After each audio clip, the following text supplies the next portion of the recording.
ஆண்டவராகிய இயேசு கிறிஸ்துவின் இனிய நாமம் மகிமைப்படுவதாக.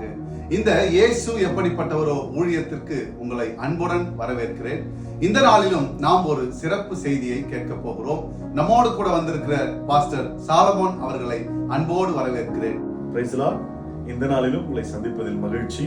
வேதத்தின் அடிப்படையில் வாழ்ந்து கொண்டிருக்கிற உலகத்தில் மனிதர்கள் எவ்வாறு மிகுந்த செல்வந்தர்களாகவும் மிகுந்த அந்தஸ்து நிறைந்தவர்களாகவும் வாழ்ந்து கொண்டிருக்கிறார்கள் என்பதை வேதத்தின் அடிப்படையில் நான் பார்ப்போமானால் வசனம் சொல்லுகிறது. 112வது சங்கீதம் அதனுடைய முதல் வசனம் சொல்லுகிறது, கர்த்தருக்கு பயந்து அவருடைய கட்டளைகளில் மிகவும் பிரியமா இருக்கிற மனுஷன் அவன் பாக்கியவானா இருப்பான். வேதம் பல இடத்துல பல முறைகளில சொல்லுகிற ஒரே ஒரு வார்த்தை, கர்த்தருக்கு பயந்து.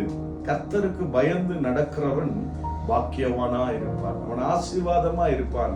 இன்றைக்கு உலகத்தில் பார்க்க முடியாத ஒரு காரியம் கடவுளுக்கு பயப்படுகிறது. சமூகத்தில் வந்து அவருக்காய் காத்திருப்பது இன்றைக்கு மக்களிடையே குறைந்து கொண்டே வருகிறது. இந்த பயப்படுகிற பயம் வருமானால் அதனுடைய ஆசீர்வாதத்தை சங்கீதக்காரன் அழகா 2வது வசனத்துல 3வது வசனத்துல தொடர்ச்சியா நீங்க வாசிப்பீர்களானால் அதனுடைய ஆசீர்வாதம், கர்த்தருக்கு பயப்படுகிற பயத்தினால் வருகிற ஆசீர்வாதம், அவன் பூமியில் பலத்திருப்பான், அவனுடைய வம்சம் ஆசீர்வதிக்கப்படும். 3வது வசனம் விபரீதமாய் சொல்லுகிறது, ஆஸ்தியும் ஐஸ்வர்யமும் அவன் வீட்டில் இருக்கும். அழகா சங்கீதக்காரன் கிளியர் ஸ்டேட்மெண்ட் சொல்றாரு. ஆஸ்தியும் ஐஸ்வர்யம் வர காரணம் அவனுடைய கடின உழைப்பல்ல, அவனுடைய சாதுரியம் அல்ல, அவனுடைய ஞானம் அல்ல, அவனுடைய திறமைகள் அல்ல. ஒருவன் கர்த்தருக்கு பயப்படுகிற பயத்தில் வளருவானால் வசனம் சொல்லுகிறது, அதன் மூலமாய் வருகிற நன்மைகள் ஆஸ்தியும் ஐஸ்வர்யமும் அவன் வீட்டிலேயே இருக்கும். அப்படிப்பட்ட ஆசீர்வாதத்தை கர்த்தர் இன்றைக்கு உங்களுக்கு கொடுக்க விரும்புகிறார். வசனம் சொல்லுது, மனுஷனுக்கு பயப்படுகிற பயம் கண்ணியை வருவிக்கும், கர்த்தருக்கு பயப்படுகிற பயம் ஞானத்தை வருவிக்கும். இன்னைக்கு கர்த்தர் உங்களுக்கு அந்த ஞானத்தை கொடுத்து அவருக்கு பயப்படுகிற பயத்துல உங்களை கர்த்தர் ஒவ்வொரு நாளும் வளர விரும்புகிறார். அப்படி அவருக்கு பயப்படுகிற பயத்தில் நீங்கள் வளருவீர்களானால் உங்க குடும்பத்துல ஆஸ்தியும் உங்க குடும்பத்துல ஐஸ்வர்யமும் நிலைத்து நிற்கும் என்பதில் எந்த சந்தேகமும் இல்லை. ஒரு வசனத்தை சொல்ல வேண்டுமானால், கர்த்தரின் ஆசீர்வாதமே ஐஸ்வர்யத்தை தரும். அந்த ஐஸ்வர்யத்துல அவர் ஒரு நாளும் வேதனையை கூட்ட மாட்டார். அன்பு தேவ பிள்ளைகளே, கர்த்தருக்கு பயப்படுகிற பயத்துல ஒவ்வொரு நாளும் நீங்கள் வளருவீர்கள். ஆனால் கர்த்தர் என்னை பார்க்கிறாரு, கர்த்தர் என்னை பார்த்து கொண்டுதான் இருக்கிறார், கர்த்தர் என் குடும்பத்தை பார்க்கிறார் என்ற ஒரு மனசாட்சிக்கு விரோதமா எந்த காரியத்தையும் செய்யாமல் கர்த்தர் பார்க்கிறார் என்ற சிந்தை உங்கள் ஒவ்வொருவருக்கும் ஒவ்வொரு நேரமும் இருக்குமானால் அதுதான் கர்த்தருக்கு பயப்படுகிற பயம்.